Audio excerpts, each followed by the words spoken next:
Bom dia, graça e paz, tendo um movimento aí para as crianças que vão para o culto infantil. E nós vamos aqui compartilhar ainda a palavra do Senhor Deus. Nós estamos vendo aí a carta que o apóstolo Paulo escreveu aos irmãos que estavam em Éfeso, né? Conhecida como a carta aos Efésios. Então nós vamos continuar aquilo que a gente tem visto aqui durante os últimos domingos, e hoje nós estamos naquele momento que eu falei para os irmãos, que é a segunda metade da carta. Nós tivemos uma transição hoje no texto que vamos ler. Lembra que eu disse que até o capítulo 3, nós estudamos a semana passada, nós vamos ver Deus sendo o agente. Nós vamos perceber que Deus é quem faz todas as coisas. Se você lembra alguma coisa lá do capítulo 1, 2 e 3, você vai perceber que você recebeu de Deus. Ele diz: Deus nos fez assentar nos lugares celestiais em Cristo. Ora, quem fez? Foi Deus. Deus nos deu vida enquanto nós estávamos mortos, nossos delitos e pecados. Quem fez? Foi Deus. Então, o capítulo 1, 2 e 3, Paulo vai mostrar para nós o seguinte: nós somos os agentes passivos, Deus é o agente ativo. Quando Paulo agora chega no capítulo 4, há uma mudança. Agora, embora Deus continue sendo e sempre será o agente ativo, nós também somos agora o sujeito ativo. Então nós temos a ação de Deus em nós, e nós agora temos que agir por causa da ação de Deus em nós. Por quê? Porque é uma mudança. No capítulo 2 nós estávamos mortos, agora nós estamos vivos. Lembra que eu falei que o morto você pode fazer o que quiser com ele? Ele não tem vontade, né? Você pode empurrar ele daqui para lá, enterrar ele em qualquer lugar, jogar ele no alto do prédio, jogar no meio do mar. Eu costumo dizer assim: quando eu morrer, vocês podem fazer o que quiser com o corpo, eu não vou voltar para reclamar. Fique à vontade, porque o morto já era, já foi, entendeu? Agora, quem está vivo, não, você não vai deixar que ninguém faça alguma coisa com você, porque você não quer. Você não vai fazer algo, pelo menos não devia fazer algo que você não queira fazer. Porque você tem uma ação agora, você está vivo. Ok? E agora a Bíblia diz, na carta aqui aos Efésios, que nós estamos vivos diante de Deus. Nós somos o povo de Deus. Ele fez isso por nós. Capítulo 3, ele pegou um povo que não era e ele transformou num povo que agora é. Ele diz: vocês não eram nada, mas Deus os tornou seus filhos. Vocês não eram nada, Deus os tornou o seu povo. De novo, Deus fez tudo isso por nós. Então, a partir do capítulo 4, o que eu preciso fazer? E aí eu quero pedir para você ler comigo o capítulo 4, do versículo 1 ao versículo 6, para nós entendermos este momento que nós estamos aqui na carta de Efésios.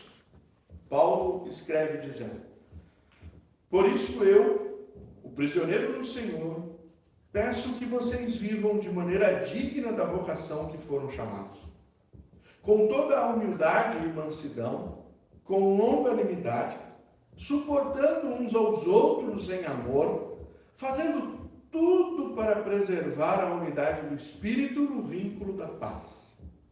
Há somente um corpo, há um só Espírito, como também é uma só a esperança para a qual vocês foram chamados.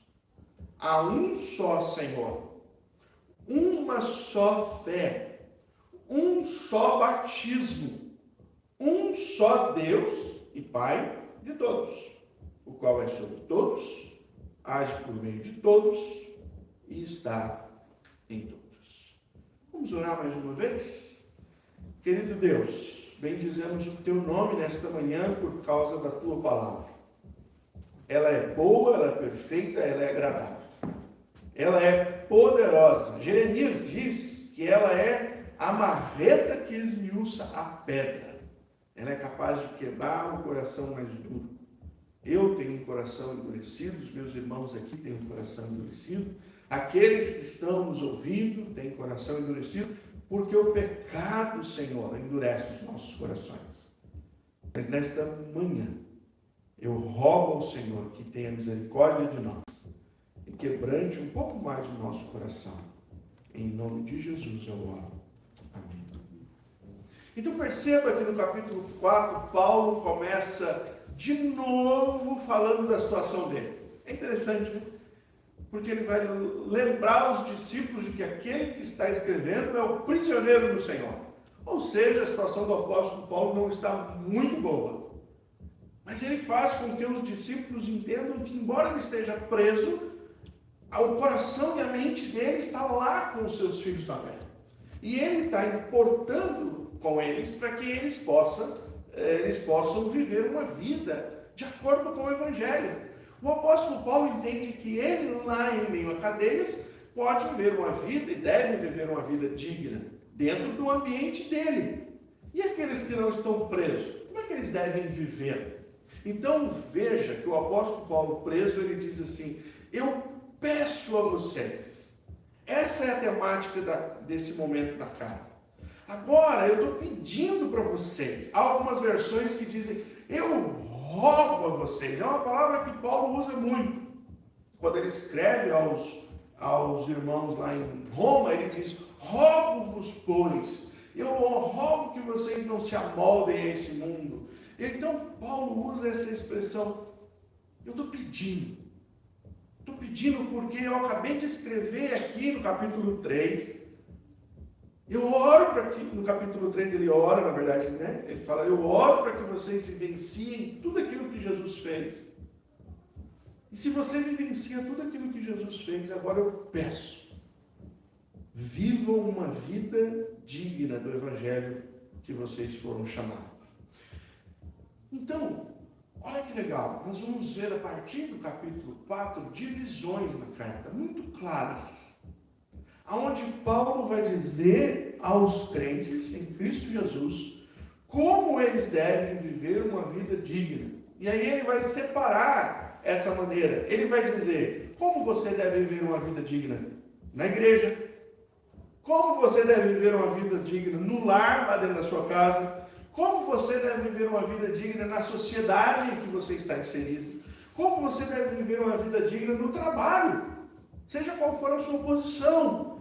Então lembra que o capítulo 4, 5 e 6, o apóstolo Paulo pega esse povo que agora está vivo no Senhor e diz: vocês têm condição de viver, por meio do Espírito de Deus que está em vocês, uma vida digna do Evangelho. O apóstolo Paulo diz para nós que, para nós, ressuscitados em Cristo, acabou a desculpa: eu nasci assim, eu cresci assim, eu vou viver assim. Como é que é o nome da mulher? Vocês sabem, né? Para nós acabou, porque o Espírito de Deus nos dá força, capacidade para viver como Deus quer que a gente viva. E aí, olha que legal, o apóstolo Paulo começa falando que você e eu devemos ter uma vida digna na igreja. E olha que interessante, ele vai começar pela igreja. Como que eu e você devemos nos portar vivendo na igreja do Senhor? Eu tenho dito, e retorno a dizer, que não há nada que Deus ame mais do que a igreja de Jesus. Não há. Deus ama a sua igreja. É por isso que ele volta para buscar a igreja. Ele não volta para buscar absolutamente nada. Ele vem buscar a igreja dele. Tudo que ele fez, que você acha bonito e importante, a Bíblia diz que vai ser arrolada pelo fogo. Tudo. Eu estou esperando, ansioso para chegar o outono aqui. De tanto que me falaram que é bonito. Aí esses dias eu estava na estrada e eu já vi as folhas mudarem, começar a mudar, né? Tem o verde predominante, mas lá em cima já tem um amarelinho, lá no cantinho já tem um vermelhinho. Eu cheguei em casa, estava sozinho, cheguei em casa falando para minha esposa: olha, amor, está mudando, as folhas estão ficando bonitas mesmo. O pessoal falou, é verdade, vai ficar bonito. Toda essa beleza de Deus. Eu amo a praia. Como eu gosto de ir na praia. A minha esposa não gosta, só eu e a Samara que mais gostamos. E a Valentina também. Mas eu acho aquilo um espetáculo, você sentar e ver aquela grandeza de Deus. Tem um dos lugares que eu tenho vontade de conhecer, é a Irlanda, os costões da Irlanda, sabe? Um pouco de longe, dá medo, né? Mas ali, ver aquela grandeza de Deus sendo construída. Tudo que você pode pensar que é bonito, que o Deus fez, ou alguma coisa que você possa pensar que é bonito, que os homens fizeram. Minha esposa sonha, ela chora quando ela vê a Torre Eiffel. O sonho dela é ver aquele monte de ferro de perto. Eu não sei porquê, mas tudo bem. Então, as pessoas, nós estamos num mundo em que tudo que Deus, as coisas que Deus fez são maravilhosas. Algumas coisas que os homens fazem são maravilhosas. E às vezes a gente se apega a isso, a gente diz, nossa, que coisa maravilhosa. Deus vai preservar isso então. Não, não vai. Não vai. A Bíblia diz que Ele vai destruir com fogo. Tudo vai se acabar. Mas a igreja será retirada. É a igreja que Ele vem buscar. É o seu povo que Ele ama. É conosco que Ele tem uma aliança. Então, Ele começa dizendo para nós o seguinte: vocês precisam viver de maneira digna. E o primeiro lugar que vocês têm que viver, na verdade, é o lugar onde você mais tem que viver, que é a sua comunidade de fé. Nós adulteramos isso com o passar do tempo. Nós somos um mundo moderno, então a igreja para nós é um pedacinho do domingo, pronto. É isso aí que é a nossa igreja hoje. Se a gente falar que vai fazer alguma coisa no sábado, melhor não, porque tem isso, tem aquilo outro. Ah, faz na quarta. Não, o pessoal dorme cedo por causa disso, por causa daquilo outro. Eu costumava dizer lá no Brasil, quando eu era pastor numa igreja que tinha sua rotina, encontros ao sábado, domingo, culto de oração na quarta-feira, eu costumava dizer para o pessoal assim: você quer ver uma igreja forte? Não vai no culto do domingo, vai no culto de oração dela. Na quarta-feira, vai lá. Veja como é o culto de oração dela. E, irmãos, no Brasil a grande realidade é que os cultos de oração são do gato pingado. Sabe? Aquele culto que vai 2, 3 pessoas, que quando o irmão não vai, você fala: puxa vida, eu vou ter que orar mais, porque aquele irmão não vem, ele vinha orar e não vem. A igreja é o que Jesus deixou.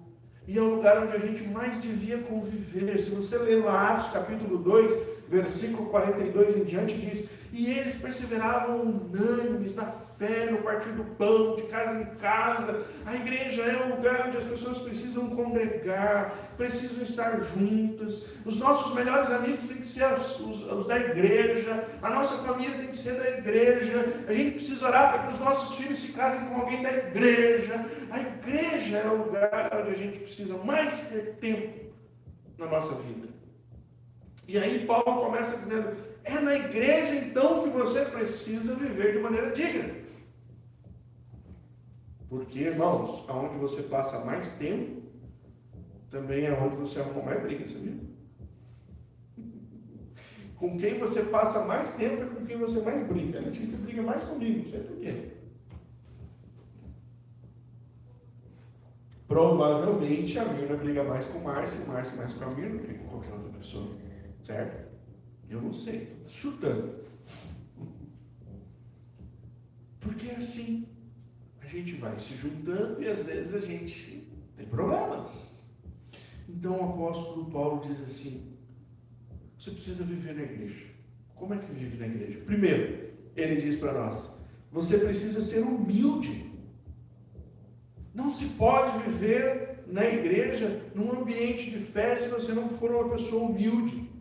Irmãos, humildade não era uma qualidade boa na época de Cristo. Principalmente os gregos, os gentios que estavam aqui em Éfeso, eles entendiam que a humildade era sinônimo de fraqueza. Você ser humilde, você é fraco. E é interessante porque nós estamos vivendo um avivamento desse pensamento. Hoje em dia, se você ouvir os coaches, aqueles que ensinam, eles vão dizer para você que você tem que ir agressivo, você tem que ser agressivo. Tem uma frase que muitos pastores, inclusive, usam para os jovens: vão para cima. Você tem que ser aquele cara, você tem que ser visto, você tem que ser tal. Então, a humildade tem sido colocada como fraqueza novamente. E olha que a palavra de Deus vai dizer para nós que Jesus Cristo foi o mais humilde. Ele nos ensinou a respeito de humildade assim. Está lá em Filipenses capítulo 2, versículo 6 em diante. Sendo Deus, não usou com usurpação de ser igual a Deus. Desceu. Foi ser homem. Sendo homem, ele se tornou escravo. Sendo escravo, morreu a morte. Morrendo a morte, morreu a morte de cruz, que era pior. Então, Filipenses descreve para nós um Cristo que se humilha. Ele ensinou os seus discípulos a serem humildes. Lá em João capítulo 13, ele pega uma toalha e uma bacia e ele vai lavar os pés dos seus discípulos. Humildade é quando você não se sente maior do que o outro, mas você sabe que o outro é maior do que você. Sabe quando há uma boa convivência? Quando eu quero servir o outro, quando eu quero viver para o outro. E a Bíblia nos ensina várias ordens sobre uns aos outros. Orai uns pelos outros, perdoai uns aos outros, amai uns aos outros. Tudo isso, irmãos, está ligado à humildade. O Espírito de Deus me dá a condição de ser humilde. O Espírito de Deus me dá a condição de servir o meu irmão. No meu egoísmo, eu prefiro ser servido. Mas a ação do Espírito de Deus tem poder em transformar a gente em pessoas humildes e a servir ao invés de ser servido. Jesus nos ensinou. E é o chamado para nós, vivendo aqui uns com os outros. Nós precisamos aprender a isso. Nós precisamos ver onde está a fraqueza do outro e ir lá e dizer, estou aqui, quero te servir. Nós temos que ver quais são as necessidades do reino de Deus e dizer, ei, eu estou aqui, estou pronto para servir. A humildade nos faz servos. Segunda coisa, ser manso. Mansidão e humildade andam de mão dada. Uma pessoa mansa é uma pessoa que está pronta a abnegar tudo em favor da paz. O manso sempre quer afastar a briga, o manso sempre quer afastar a discussão. Ele é o deixa disso. Ele está pronto a sofrer um dano maior. Porque ele é manso. Ele não é o cara que põe o dedo em riste e diz assim, eu tenho direito. Eu tenho direito, aquela carteirada, né? Sabe com quem você está falando? O manso não.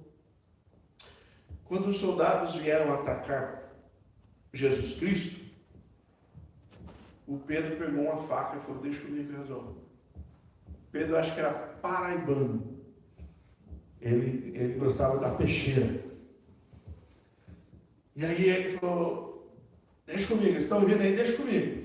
E quando o exército, os guardas vieram para prender Jesus, Pedro dá um passo na frente, tira a peixeira e corta a orelha de um homem chamado Malco.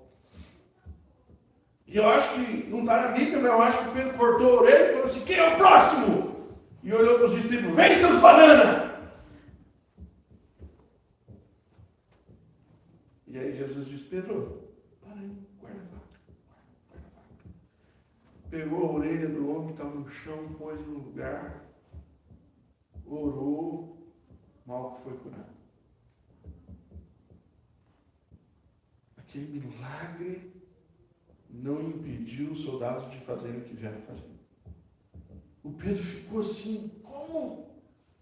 Jesus olha para o Pedro e disse assim, Pedro, se eu quisesse, eu oraria ao Pai, e Ele enviaria milhares de anjos para me livrar dessa alma. Mas não é hora de brigar, Pedro, guarda a espada. Jesus nos ensinou a mansidão. Como é que a gente consegue viver um com o outro na comunhão da igreja? Sendo manso, aprendendo a lidar com mansidão um com o outro. Eu lembro uma vez, isso faz muito tempo atrás, eu era recém-convertido. Também não faz tanto tempo assim que eu também não sou tão velho. Mas eu lembro que a gente foi fazer um evento na igreja, e eu participava de uma igreja muito animada. E tinha uma irmã que ia na igreja lá que eu participava, e ela era muito animada, ela era irmã da oração. Ela era irmã que todo mundo parava para ver ela orar. Ela era aquela irmã assim, sabe? O pessoal olhava para ela e tal. E um dia o pastor chamou a gente e falou: vamos ter que organizar lá em cima, porque nós vamos fazer um evento e as crianças vão lá na parte de cima, e aí precisam de gente. E eu fui. Falei: não, eu vou ajudar, pastor, estou aí, vamos ajudar. Aí o pastor disse: você e a irmã da oração, e mais fulano, vocês sobem e vão organizar os bancos. Você já viu banco de igreja? É pesadinho, né? Tem uns bancos pesados, não tem? E aí, eu fui junto com a irmã, pegamos um banco, para tirar de um lugar e levar para o outro. Falei: irmã, você vai pegar? Vou. Irmã de oração ia dar força também. Nós pegamos o banco e fomos levar para um canto. Eu falei: pronto, e soltei. Quando eu soltei, saiu da mão dela, pegou no pé. Eu descobri quem era aquela irmã naquele dia. Ela não era mansa.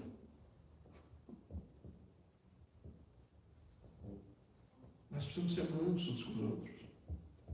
Mesmo quando um banco cai no nosso pé. Essa é a ordem de Cristo para nós. Seja manso, seja longânimo. Sabe o que é longânimo? Longânimo é a pessoa que está sempre disposta a perdoar. Jesus ensinou Pedro a respeito disso quando ele diz: Pedro, perdoe 70 vezes 7. Sabe por quê? Porque o Pedro achou que estava abafando quando ele falou para Jesus o seguinte: então, Senhor, a gente precisa perdoar as pessoas 7 vezes, né? A gente tem que ser legal. Não é assim na primeira já, não quero mais. 7 vezes a gente perdoa. Então eu acho que o Pedro tinha um cartãozinho que ele estava marcando. João já está no quarto aqui. Se fizer mais uma, está aberto. Jesus disse: não, Pedro. Você perdoa 70 vezes 7.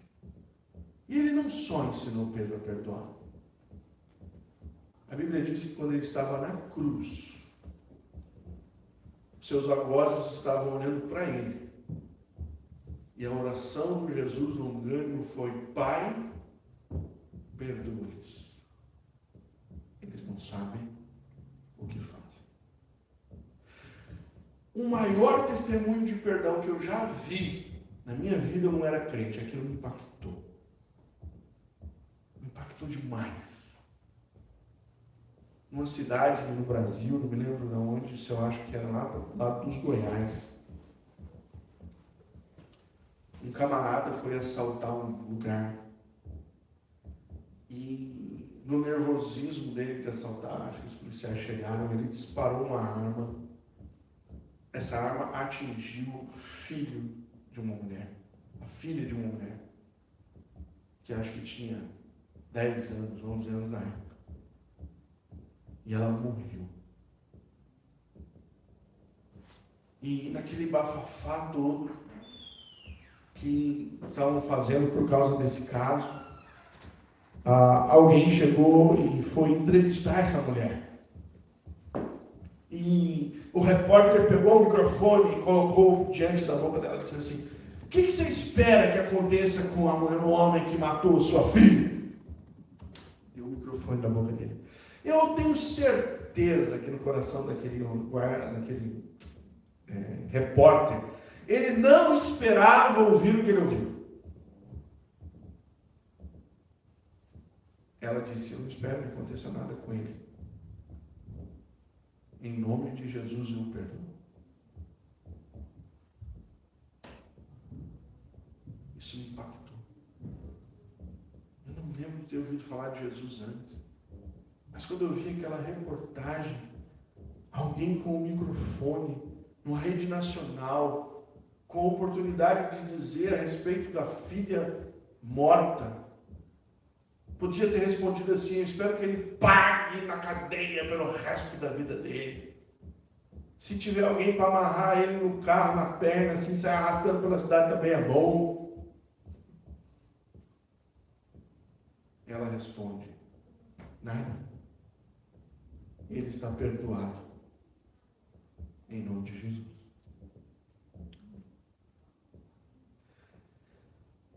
Seja longânimo. Jesus também ensina e dá poder para que a gente seja um apoiador amoroso. Paulo diz isso. Apoie um ao outro em amor. Sabe o que é apoiar?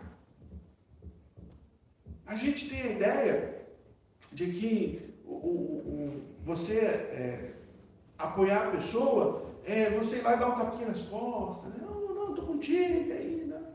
Não, Jesus vai nos ensinar que apoiar é quando a gente quer caminhar junto. Quando a gente quer gastar tempo com aquela pessoa, quando a gente está disposto a sofrer com ela. A igreja, irmãos, não é um lugar para correr sozinho e mais rápido. Para quem chega na frente, não é uma disputa. A igreja é um lugar onde todos nós corremos juntos. Se fosse uma maratona e nós todos estivéssemos aqui, e você corresse em 6 minutos, um pace seu, você pudesse fazer uma maratona em 3 e 4 horas, mas aí o Márcio corre com 10 minutos, ele vai terminar a maratona dele lá com 8 horas, o que termina com 4 horas diminui para chegar com o Márcio. É isso que é a igreja, é quando a gente está para apoiar o outro.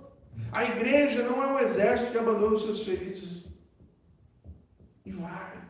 Não, a gente olha para todos que estão na igreja e se dispõe ao apoio, a viver juntos, a amparar, a levar as cargas uns dos outros, como escreve Paulo aos Gálatas.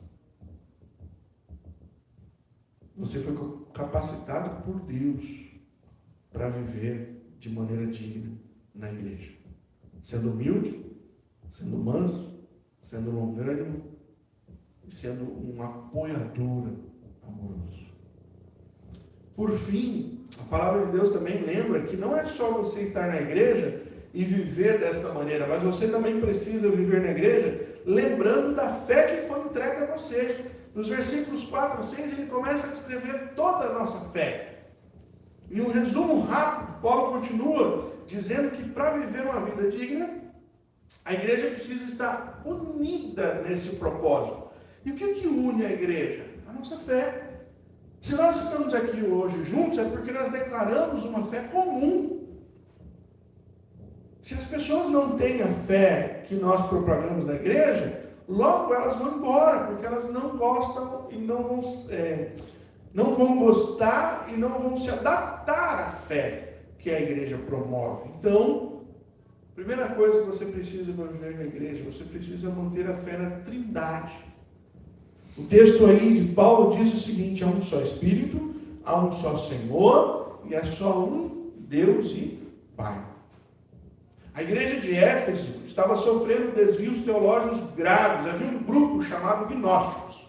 Sabe o que os gnósticos ensinavam? Que Cristo jamais poderia ser Deus, porque Deus, sendo santo e pleno, nunca, Espírito, nunca poderia ter contato com a carne.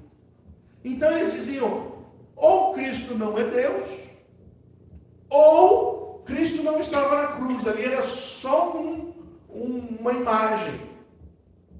Porque se ele é Deus, ele é Espírito, ele não pode ter comunhão com a carne. Sabe o que esses ensinamentos na igreja deram? Deram origem a várias e várias heresias. Uma, inclusive, que você deve conhecer hoje, que é a Testemunha de Jeová. Que os Testemunhas de Jeová dizem que Jesus não é Deus, ele é um menor que Deus. E o Espírito Santo não é Deus, ele é a força de Deus. Então, para o Testemunho de Jeová, existe o Jeová, Javé, que é Deus, o Filho que veio fazer uma missão, o Espírito que é a força de Deus, que está fazendo uma missão, está fazendo a vontade de Deus também. Mas não são Deus. Mas nós vimos aqui no começo do capítulo 1, quando Paulo fala sobre a ação da Trindade. E aqui de novo ele vai dizer para nós. Então há vários textos, irmãos, da Bíblia. Eu não tenho tempo hoje, mas se você quiser estudar a Trindade, nós podemos estudar juntos. Eu vou lembrar texto para você, como de Jeremias capítulo 10, verso 10. Mas o Senhor é o verdadeiro Deus, Ele é o Deus vivo, Rei eterno. Eu vou lembrar para você João, capítulo 1, verso 1, quando diz: no princípio era o verbo estava com Deus e ele era Deus. Então nós temos o Pai e o Filho já dizendo que são Deus aqui no versículo. E tem o versículo de João 14, 16 e 17, quando Jesus diz: eu vou para o Pai e volto e derramo outro no meu lugar. Da mesma essência, outro igual, o Consolador, o Espírito Santo, declarando a divindade do Espírito Santo. Precisamos conviver na igreja, vivendo de modo digno, nós precisamos guardar a nossa fé. Ninguém pode viver na igreja espizinhando a fé, ou fazendo pouco caso, ou não entendendo o que é fé. Você também precisa manter a fé de que há um só corpo.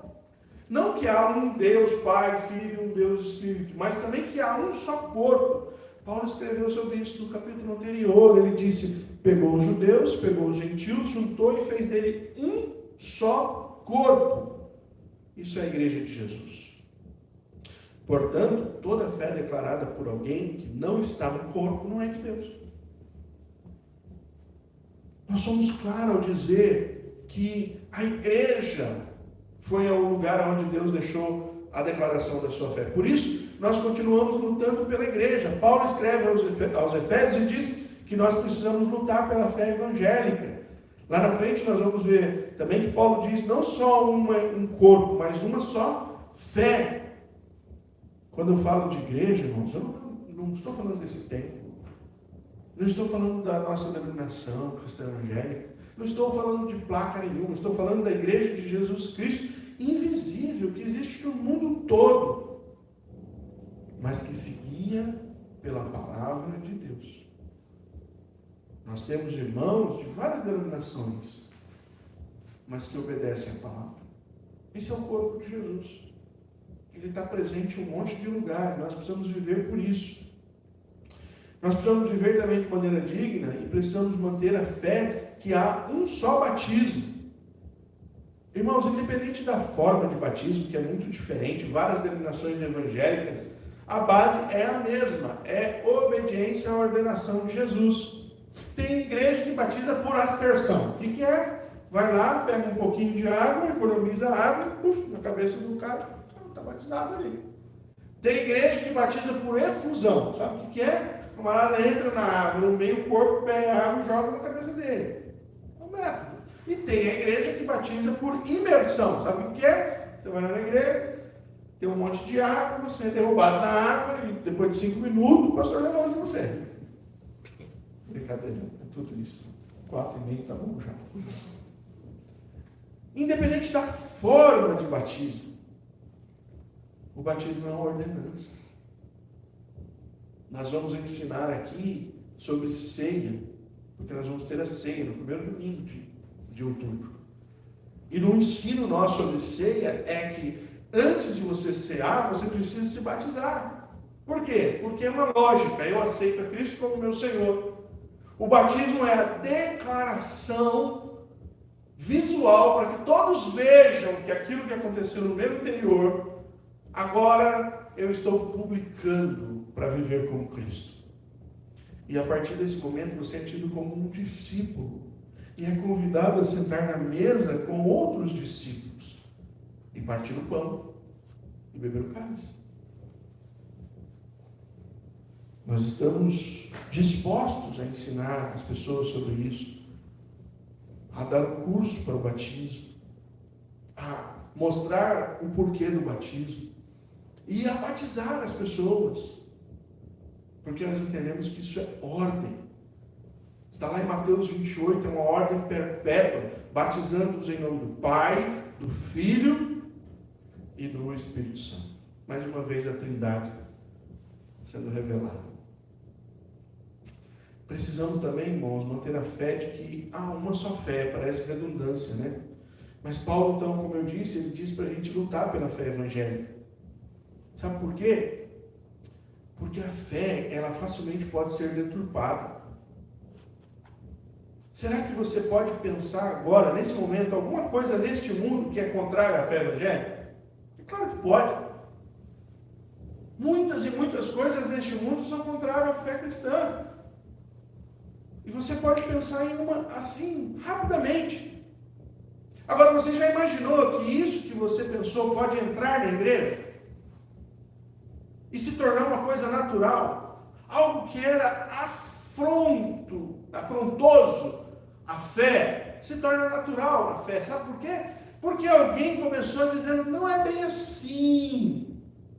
Aí o outro falou assim, não tem nada a ver. Aí o outro veio e falou, eu acho que pode. E aí as pessoas começam a andar dizendo o seguinte, olha, a gente precisa melhorar aqui a fé da gente para que as pessoas possam vir.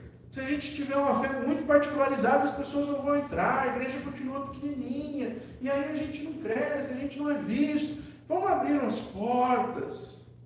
Tem um pastor no Brasil agora que está conhecidíssimo, porque ele diz assim, a Bíblia é antiga, é antiquada, e ela precisa ser reescrita, reinterpretada. Alguns pastores acham que não precisam mais lutar pela fé evangélica, estão lutando pelo partido político. Se a gente não cuidar da fé, a igreja pode se desvirtuar. João Calvino dizia assim, o verdadeiro pastor tem que ter duas vozes, uma para chamar as ovelhas, outra para espantar os lobos devoradores. Vou dizer que essa frase de João Calvino pode ser melhorada, que o João Calvino não escute isso, ele vai ficar muito nervoso. Todo crente precisa ter duas vozes. Porque todo crente precisa arrebanhar outras pessoas, arrebanhar os irmãos para viver em comunhão. E todo crente precisa espantar os lobos. Porque eles estão ao redor. Por fim, precisamos manter uma fé que há uma só esperança. Um grande laço para os cristãos de todo o tempo no Evangelho é perder de vista as promessas de Cristo. Desde o século I até o século que nós estamos vivendo. O Evangelho, irmãos, não é muito proveitoso para quem quer viver uma vida plenamente nessa terra. Não fala de nada. Se você quer viver a vida plenamente nessa terra, o Evangelho não é para você. Há um pregador que disse assim, acho que foi, não vou lembrar agora, mas ele disse mais ou menos assim, se você quer viver uma vida pacata, em paz, tranquila, não se converta. Não se converta. Porque o Evangelho não veio para trazer uma vida pacata. Jesus sempre enfatizou que ele foi perseguido neste mundo e que depois dele os seus discípulos seriam perseguidos. Ele disse aos 12, olha, se eu sou o Senhor e vocês dizem bem, eu sou, estão fazendo isso comigo, imagina o que farão com vocês. Você já leu a história das mortes dos 12 apóstolos? Já fez essa pesquisa? São terríveis.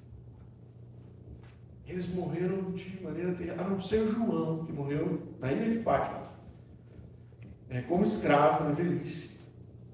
Todos os outros tiveram uma morte terrível, de perseguição.